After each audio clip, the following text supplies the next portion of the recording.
आज मैं बात करूंगा बेंजामिन ग्राहम की किताब द इंटेलिजेंट इन्वेस्टर के बारे में।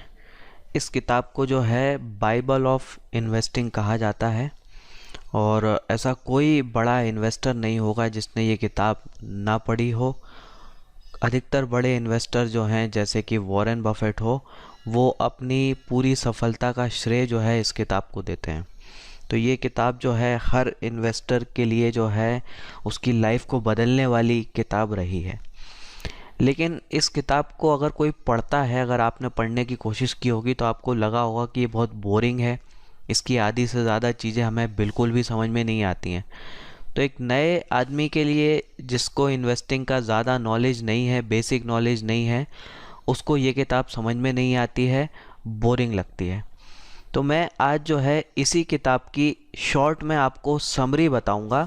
तो अगर आप उसको सुन लेते हैं, समझ लेते हैं, तो आप समझ लीजिए कि आपने इस किताब का जो सार है उसको समझ लिया। तो हम आ जाते हैं इस किताब पर क्या लिखा है।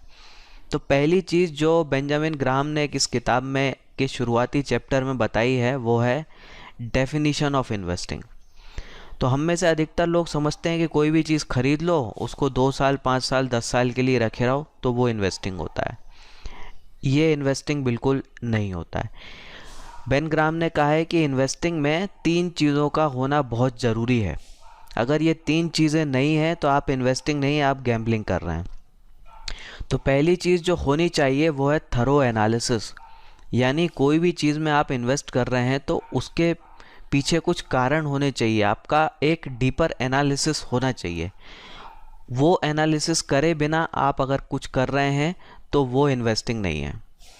दूसरी चीज़ जो होनी चाहिए वो है सेफ्टी ऑफ प्रिंसिपल। यानी कि जो पैसा आप लगा रहे हैं वो पैसा सुरक्षित रहे, ऐसी बात उस इन्वेस्टिंग प्रोसेस में होनी चाहिए। तो ये जो है लॉन्गर पीरियड के टर्म में बात की जा रही है। प्राइस तो रोज़ फ्लैक्चुएट करता है, लेकिन अगर 6 महीने साल भर के पीरियड के को लेके चलें तो आपका जो है वहाँ पे लॉस नहीं होना चाहिए, आप जो पैसा लगा रहे हैं वो सेफ होना चाहिए। तीसरी क्वालिटी जो होनी चाहिए वो है एडुकेट रिटर्न। यानी एक सफिशेंट आपको रिटर्न भी उससे मिलना चाहिए। अब सफिशेंट रिटर्न क्या हो जाता है? तो सफिशेंट रिटर्न जो है थंब रूल के हिसाब से हो जाता है जो भी आपको फिक्स्ड एसेट से मिल सकता है उससे 5% ज़्यादा। जैसे कि अगर आपको एफडी से 7% मिल रहा है तो 7% में 5% और जोड़ दीजिए तो हो जाता है 12%। यानी अगर आप इक्विटीज़ में इन्वेस्ट कर रहे हैं तो कम से कम आपको 12% रिटर्न मिलना चाहिए। इसी तरह का आपका टारगेट होना चाहिए। तो ये 3 चीज़ें अगर हैं तो उसको हम बोलते हैं इन्वेस्टिंग। और अगर ये तीनों चीज़ें नहीं हैं तो उसको बोला जाता है स्पेक्यूलेशन या सिर्फ गैम्बलिंग। आप सिर्फ तुक्का मार रहे हैं कि ये कंपनी का शेयर मैंने ले लिया, शायद चल जाए। तो ये तुक्के वाला काम मत करिए, प्रॉपर इन्वेस्टिंग करिए और ये तीनों चीज़ें हैं या नहीं इसको देखिए। दूसरा कॉन्सेप्ट जो उन्होंने दिया वो है मिस्टर मार्केट का कॉन्सेप्ट। बेंजामिन ग्राहम का जो कहना है कि बाज़ार जो आपको रोज़ शेयर के भाव पेश करता है कि आज ये चीज़ 100 रुपये में ले लो, कभी बोलता है 110 में ले लो, कभी 50 में ले लो, तो ये चीज़ को उन्होंने मिस्टर मार्केट वाली टर्मिनोलॉजी से शो किया है। तो वो कहते हैं कि मिस्टर मार्केट जो है रोज़ आपके सामने किसी कंपनी का शेयर आपको पेश करता है किसी खास भाव पे।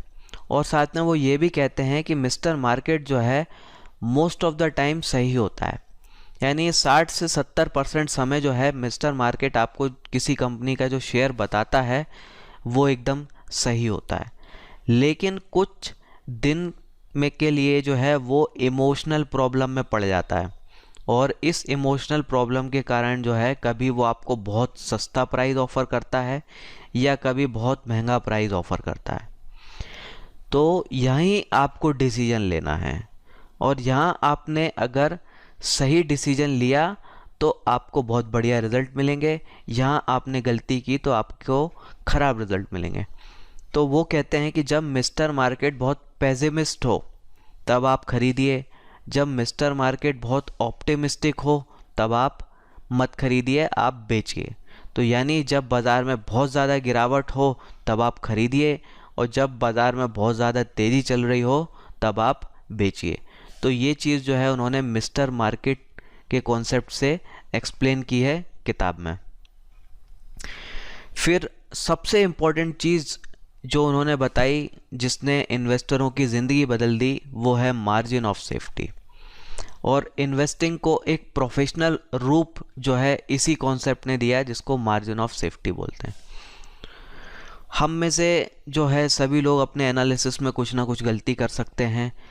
हो सकता है हमारा एनालिसिस सही हो लेकिन इकोनॉमिक एनवायरनमेंट चेंज हो जाए जिसके कारण भी हमें लॉस हो सकता है। तो कई रीज़न हो सकते हैं जिनके कारण आप जो उम्मीद कर रहे हैं वो नहीं होगा। इसलिए ज़रूरी है कि आप पहले से ही सेफ्टी लेके चलें। जैसे अगर आप मान लेते हैं कि आप इंजीनियर हैं और आपको एक पुल बनाने का काम दिया गया है जिसकी 10,000 पाउंड की कैपेसिटी हो, तो क्या आप एग्जैक्टली 10,000 पाउंड की कैपेसिटी वाला ब्रिज ही बनाएंगे? अगर आपने 10,000 की एग्जैक्टली ब्रिज बना दिया और उसके ऊपर कहीं 10,000 या 11,000 के वज़न वाला ट्रक निकला तो आपका ब्रिज टूट जाएगा और आपके लिए प्रॉब्लम खड़ी हो जाएगी। तो हम जो है मार्जिन ऑफ सेफ्टी लेके चलेंगे। तो आप 10,000 का नहीं, आप शायद जो है 11,000 या 12,000 पाउंड की कैपेसिटी का जो है ब्रिज बनाएं ताकि आपको जो है सेफ्टी मिल जाए। तो यही सेफ्टी जो है आपको इन्वेस्ट करते समय मिलनी चाहिए। तो वो कैसे मिलेगी? वो तब मिलेगी जब आप किसी भी कंपनी का शेयर जो है उसके फेयर प्राइस के नीचे खरीदें। यानी अगर उसका फेयर प्राइस 100 रुपये बनता है तो आप उसको 100 पे मत खरीदो, आप उसको 80 पे खरीदो, आप 70 पे खरीदो, आप 60 पे खरीदो, आप 50 पे खरीदो, लेकिन 100 पे मत खरीदो। तो जब आप उसको नीचे के भाव पे खरीद रहे हैं, मान लो 100 की चीज़ आप 70 में खरीद रहे हैं, तो जो आपकी तरफ से एनालिसिस में गलती हो सकती है वो यहाँ पे डिस्काउंट हो जाएगी। कंपनी का बिजनेस जो थोड़ा बहुत ख़राब हो सकता है वो आपको सेफ्टी दे देगा, या ओवरऑल बिजनेस एनवायरनमेंट ख़राब हो जाए तो भी आपको यहाँ सेफ्टी मिल जाएगी। तो हमेशा जो है मार्जिन ऑफ सेफ्टी का ध्यान रखिए। कोई भी कंपनी का शेयर आप ले रहे हैं तो बिना मार्जिन ऑफ सेफ्टी के बिल्कुल मत लीजिए। इसके बाद जो है बेंजामिन ग्राहम ने जो है इन्वेस्टरों के टाइप बताए। तो पहला टाइप उन्होंने बोला कि एक होता है डिफेंसिव इन्वेस्टर। ये वो इन्वेस्टर होता है जिसको लॉस से डर लगता है, जो टाइम नहीं देना चाहता, जो रिसर्च नहीं करना चाहता, जो ज़्यादा रिस्क नहीं लेना चाहता। तो ऐसे इन्वेस्टर को जो है वो कहते हैं डिफेंसिव इन्वेस्टर। दूसरा होता है एंटरप्राइजिंग इन्वेस्टर। ये वो इन्वेस्टर होता है जो रिस्क लेना चाहता है, जो मेहनत करना चाहता है, जो टाइम दे सकता है रिसर्च के लिए और जिसको खुद पर काफ़ी भरोसा होता है, जिसको लगता है कि मैं अच्छी रिसर्च कर रहा हूँ, जो खुद पर कॉन्फिडेंट रहता है। तो ग्राहम बोलते हैं कि लॉन्गर पीरियड ऑफ टर्म की बात करें तो एंटरप्राइजिंग इन्वेस्टर जो है वो ज़्यादा रिटर्न बनाता है, उसको जो है डिफेंसिव इन्वेस्टर के मुकाबले बहुत ज़्यादा और अच्छा रिटर्न मिलता है। तो शॉर्ट में डिफरेंशिएट कर सकते हैं, जो डिफेंसिव इन्वेस्टर है वो जो है ऑटो पायलट टाइप के नेचर का होता है। वो ऐसा पोर्टफोलियो बनाना चाहता है कि जिसमें हम शेयर रख दें, ज़्यादा सोचने विचारने की ज़रूरत ना पड़े, रेगुलर ट्रैक करने की ज़रूरत ना पड़े, ऐसी कंपनियों के में वो इन्वेस्ट करना चाहता है। जबकि एंटरप्राइजिंग इन्वेस्टर जो है वो रिसर्च कर सकता है, मेहनत कर सकता है, टाइम दे सकता है, तो वो ऐसा पोर्टफोलियो पसंद नहीं करता। ज़्यादा डिसीजन मेकिंग जो है वो डिफेंसिव इन्वेस्टर नहीं करना चाहता, जबकि जो एंटरप्राइजिंग इन्वेस्टर है वो ज़्यादा टाइम ज़्यादा एफर्ट देता है तो डिसीजन मेकिंग में उसको प्रॉब्लम नहीं होती। डिफेंसिव इन्वेस्टर जो है इमोशनल होता है, वो फियर, ग्रीड और इन सारी चीज़ों से ज़्यादा डरता है, लेकिन एंटरप्राइजिंग इन्वेस्टर है वो इमोशनल नहीं होता, वो इंटेलेक्चुअल होता है, वो नॉलेज पे भरोसा रखता है, वो इंटेलिजेंस पे भरोसा रखता है और उसमें सब्र होता है। डिफेंसिव इन्वेस्टर को एवरेज रिटर्न ही मिलते हैं, लेकिन एंटरप्राइजिंग इन्वेस्टर को एवरेज से ज़्यादा रिटर्न मिलते हैं। एंटरप्राइजिंग और डिफेंसिव इन्वेस्टर के बीच में एक और तीसरे टाइप का इन्वेस्टर भी हो सकता है, वो है हाइब्रिड इन्वेस्टर। ये वो लोग हैं जो डिफेंसिव भी होते हैं और एंटरप्राइजिंग भी होते हैं। ये दरअसल उस कैटेगरी के लोग होते हैं जो ना टाइम खर्च करना चाहते हैं रिसर्च करने में, या वो कर ही नहीं सकते रिसर्च, उनको नॉलेज नहीं है उतना, और या वो पैसा भी नहीं खर्च करना चाहते कि किसी सही व्यक्ति की हम एडवाइस लें। तो ऐसे लोग क्या करते हैं कि कभी टीवी में कुछ सुन लिया, कभी फेसबुक से कुछ सुन लिया, कभी किसी की कुछ सुन ली, तो ऐसा कर करके वो जो है वो इन्वेस्ट करते हैं। तो ऐसे लोग जो है हमेशा बिलो एवरेज रिटर्न उन्हें मिलता है या अधिकतर समय वो लॉस में ही रहते हैं। तो बेन ग्राम कहते हैं कि आप हाइब्रिड इन्वेस्टर बिल्कुल मत बनिए, या तो आप प्रॉपर रिसर्च कीजिए, या नहीं कर सकते तो डिफेंसिव इन्वेस्टर की जो स्ट्रेटजी है वो उन्होंने जो मेंशन किया उसको फॉलो कीजिए। लेकिन ये खिचड़ी वाला काम मत करिए, ये करोगे तो आप कहीं के नहीं रहोगे, आपको कोई रिटर्न नहीं मिलेगा। आप एफडी या सेविंग बैंक अकाउंट के मुकाबले के रिटर्न भी मार्केट से नहीं बना पाएंगे अगर आप हाइब्रिड रहेंगे। तो 5 स्ट्रेटेजीज़ जो हैं उन्होंने मेंशन की हैं कि इन 5 स्ट्रेटेजीज़ को आप अपने नेचर के हिसाब से फॉलो कर सकते हैं और आप जो है अपने अच्छे रिटर्न्स बना सकते हैं। तो पहली स्ट्रेटेजी जो है उन्होंने डिफेंसिव इन्वेस्टर के लिए दी है, और यहाँ इस स्ट्रेटेजी में मिनिमम एफर्ट की ज़रूरत होती है। ना आपको कोई रिसर्च करनी है, ना ज़्यादा दिमाग लगाना है, ना ज़्यादा टाइम देना है, कुछ नहीं करना। यहाँ वो कहते हैं कि आप बस इंडेक्स फंड में इन्वेस्ट कर दीजिए। तो इंडेक्स फंड बोलें इंडियन कॉन्टेक्स्ट में तो आप निफ्टी 20 या बैंक 20 या कोई इंडेक्स फंड जो है, म्यूचुअल फंड जो है उसको ले सकते हैं। तो यहाँ आपको रिटर्न जो है एवरेज के करीब मिलेंगे, या बोलें तो जैसा इंडेक्स चलेगा वैसे आपको रिटर्न मिलेंगे। तो ये मिनिमम एफर्ट वाली स्ट्रेटेजी है, आपको मेहनत बिल्कुल नहीं करनी, बस आपको चुपचाप इंडेक्स फंड में इन्वेस्ट कर देना है। दूसरी स्ट्रेटेजी जो है यहाँ पे आपको थोड़ी मेहनत करनी है, ये भी डिफेंसिव इन्वेस्टर वाली स्ट्रेटेजी है। तो यहाँ वो कहते हैं कि ऐसी कंपनी में इन्वेस्ट करिए जिसके कम से कम रेवेन्यूज़ जो हैं वो 500 मिलियन के हों। इससे कम रेवेन्यूज़ हैं तो मत करिए। उसके पास जितने करंट एसेट हैं उसके पास जो है करंट लाइबिलिटीज़ के मुकाबले दुगने करंट एसेट होने चाहिए। उस कंपनी की लॉन्ग टर्म बोरोइंग जो है अपने नेट करंट एसेट से कम होनी चाहिए। वो कंपनी जो है पिछले 10 साल से लगातार प्रॉफिटेबल होनी चाहिए, ऐसा ना हो कि वो एक आध साल लॉस में रही हो। और वो कंपनी जो है पिछले 10 साल से लगातार डिविडेंड पे कर रही हो।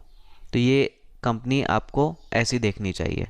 और साथ में वो कंपनी ऐसी होनी चाहिए जो मिनिमम जो है अपना EPS 1/3 बढ़ा लेती हो 10 साल के पीरियड के बेस पे, यानी 10 साल के अंदर जो है वो कम से कम 30-35% की ग्रोथ तो दे देती हो।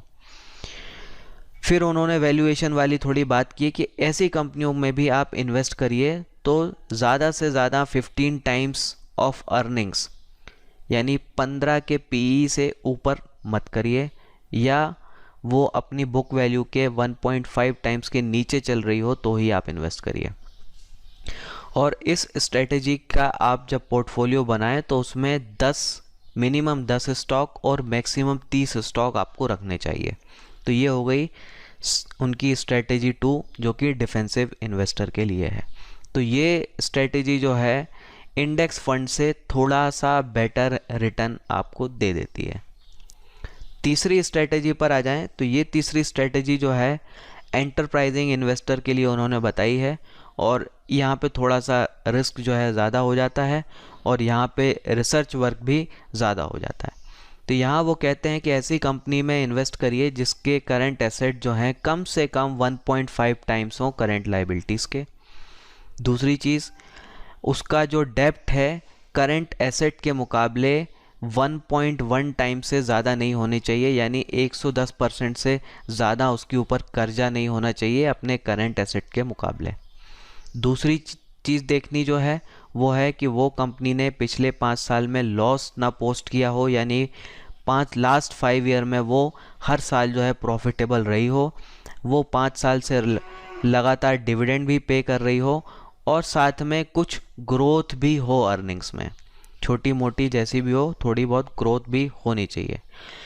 इस कंपनी को किस प्राइस पे आपको लेना चाहिए, इस पर वो कहते हैं कि आप ज़्यादा से ज़्यादा उसको 1.2 टाइम्स ऑफ फिक्स्ड एसेट के भाव पे ले सकते हैं, यानी जितना उसका फिक्स्ड एसेट है उसके मुकाबले उसको आप 1.2 से मल्टीप्लाई कर दीजिए तो उतना आपको मार्केट कैप मिल जाएगा। तो उस मार्केट कैप के ऊपर जो है आपको नहीं लेना है, उसके नीचे ही लेना है।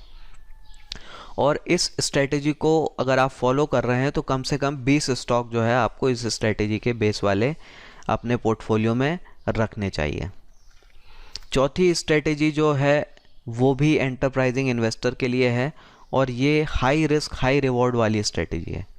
तो यहाँ वो कहते हैं कि ऐसी कंपनियों के शेयर लीजिए जो अपनी नेट करंट एसेट वैल्यू के नीचे चल रहे हों, यानी जितना कंपनी का करंट एसेट है उसके नीचे उसका मार्केट कैप होना चाहिए। तो ऐसी कंपनी में आप इन्वेस्ट कर सकते हैं। ध्यान रखने वाली बात यह है कि वो कंपनी पिछले 2 साल में लॉस में ना गई हो, यानी कम से कम लास्ट 2 ईयर उसके प्रॉफिटेबल होने चाहिए। और क्योंकि ये रिस्की स्ट्रेटेजी है इसलिए जो है आपको यहाँ पे 30 स्टॉक जो है लेने चाहिए ताकि आपका रिस्क जो है कम हो, आपका पोर्टफोलियो जो है वो ज़्यादा डाइवर्सिफाइड हो। तो ये हो गई चौथी स्ट्रेटेजी। पांचवी स्ट्रेटेजी जो उन्होंने मेंशन की है ये सिचुएशनल इन्वेस्टिंग वाली स्ट्रेटेजी। यहाँ आपको कोई रेगुलर रिसर्च नहीं करनी है, आपको कुछ सिचुएशंस पे नज़र रखनी है। सिचुएशंस जैसे कि कोई छोटी कंपनी को कोई बड़ी कंपनी खरीद रही है तो ये डील जो है जनरली प्रीमियम प्राइस पर होती है, तो छोटी कंपनी के शेयर जो है वो बढ़ते हैं। तो ऐसी छोटी कंपनियों को आप ले सकते हैं अगर इस तरह की कोई सिचुएशन हो। कोई कंपनी जो कि लीगल ट्रबल में फंसी हो, कोई कानूनी प्रॉब्लम्स में जो कि टेम्परेरी हो, जो कि सॉल्व हो सकती हैं, ऐसी कंपनी में आपको ले सकते हैं। या स्पिन ऑफ वाली यानी कि वैल्यू अनलॉकिंग कर रही हो कंपनी अपनी सब्सिडरी कंपनीज को लिस्ट करा के, तो ऐसी सिचुएशंस में भी आप इन्वेस्ट कर सकते हैं।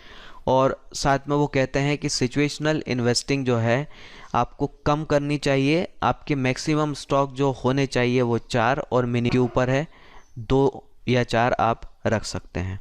तो ये स्ट्रेटेजी आपको अकेले फॉलो नहीं करनी, यानी कि आप सिर्फ सिचुएशनल स्टॉक ही लें, ऐसा नहीं करना है आपको जो है ये स्ट्रेटेजी किसी दूसरी स्ट्रेटेजी के साथ कंबाइन करके लेनी है। तो ऊपर की जो 4 स्ट्रेटेजीज मेंशन की हैं उन 4 में से कोई एक आप यूज़ करें और साथ में जो है ये स्ट्रेटेजी 5 भी यूज़ कर सकते हैं, उसके 2 या 4 स्टॉक भी आप ले सकते हैं। तो ये हो गई उनकी स्ट्रेटेजी की बात। इसके अलावा उन्होंने जो बहुत ज़रूरी अहम बात कही है कि आप शेयर जब ख़रीदें तो आपकी थिंकिंग जो है बिज़नेस ओनर के जैसी होनी चाहिए। तो अगर आप इन्वेस्टमेंट को बिज़नेस पार्टनरशिप की तरह लेंगे तो आपको बहुत अच्छे रिज़ल्ट मिलेंगे। अगर आप इस तरीके से नहीं लेंगे तो आपको अच्छे रिज़ल्ट नहीं मिलेंगे। तो इन्वेस्टिंग को जो है एक बिज़नेस के तौर पे लीजिए, इसको सीरियसली जो है लीजिए। तो ये किताब के की जो समरी है, जो खास बातें हैं वो मैंने यहाँ मेंशन कर दी हैं। तो आप इसको पढ़िए, इस किताब को आप ख़रीद लीजिए और इसकी लिंक जो है मैंने डिस्क्रिप्शन में दे दी है, तो आपको आसानी से जो है वो किताब मिल जाएगी। और साथ में मैं ये भी बोलना चाहूँगा कि अगर आप बिल्कुल बिगनर हैं तो आप ये किताब मत लीजिए, क्योंकि आपको अधिकतर चीज़ें समझ में नहीं आएंगी। थोड़ा बहुत बेसिक नॉलेज है तो आप इसको पढ़िए। जो चीज़ें मैंने अभी बताई हैं वो आपको एग्जाम्पल के साथ जो है इस किताब में मिलेंगी। तो ये काफ़ी अच्छी किताब है, लेकिन बिगनर्स के लिए अच्छी नहीं है क्योंकि वो समझ नहीं पाएंगे। तो इसी के साथ जो है मैं अपनी बात ख़त्म करता हूँ। और वीडियोस के लिए, आने वाले वीडियोस के लिए आप जो है चैनल को सब्सक्राइब कर सकते हैं। आपने मुझे सुना उसके लिए थैंक यू, धन्यवाद, जय हिंद।